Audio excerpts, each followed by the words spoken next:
Hello guys, welcome back to my YouTube channel. तर मी आहे स्टॉलवरती आणि आज परत एकदा नवीन ब्लॉगमध्ये माझं तुम्हा सर्वांचं स्वागत आहे.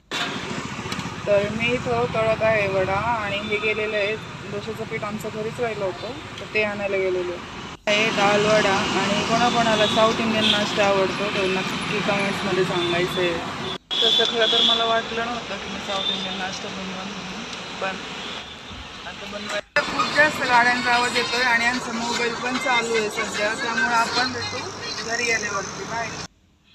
तर चला स्टॉलवरती थोडंसं काम करू आता. आणि खरंच मला वाटलं नव्हतं की मी साऊथ इंडियन नाश्त्याची गाडी टाकून म्हणून, कारण आम्हाला प्रत्येकजण विचारतात तुम्ही मराठी आहेत की साऊथ इंडियन. तर हे महत्त्वाचं नाही, ज्याला एखाद्याला शिकायची जर इच्छा असेल ना तर तो साऊथ इंडियन कोणतीही डिश बनवू शकतो. तसंच आम्ही फक्त यूट्यूबवर बघूनच शिकलो. आम्ही काय लई जास्त हे याला विचार त्याला विचार केलेला नाही आहे. तरी देखील खूप जणांना आवडतं, ते आमच्यासाठी एक मोठी गोष्ट आहे. आणि इथं स्टॉलचं आमचं काम चालू होतं, यांचं वडे करायचं काम चाललेलं माझं पार्सलचं. तेवढ्यात चहावाला आला होता आणि आम्ही घेतला होता चहा, कारण सकाळपासून चहाही घेतला नव्हता. आणि ते चहा घेतला होता त्या चहा पिता पिता पार्सल सारखं येत होतं.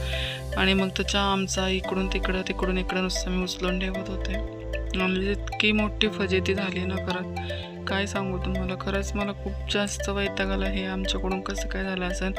आज सकाळी आम्ही निघलो घराच्या बाहेर स्टॉलवरती जाताना आणि दरवाजा असाच बंद करून टाकला. ना चावी त्यांनी घेतली ना चावी मी घेतली आणि आम्ही निघालो सगळं स्टॉलवरचं सामान वगैरे पॅक करून.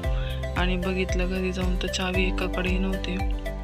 त्यातले त्यात मुलं पण आमच्याकडेच होते, कारण त्यांना स्कूलला सुट्टी होती त्यामुळं. आणि लिफ्टमध्ये गेल्यावरती आमच्या लक्षात आले की बापरे, घराची चावी तर कोणाकडेच नाही आहे म्हणून.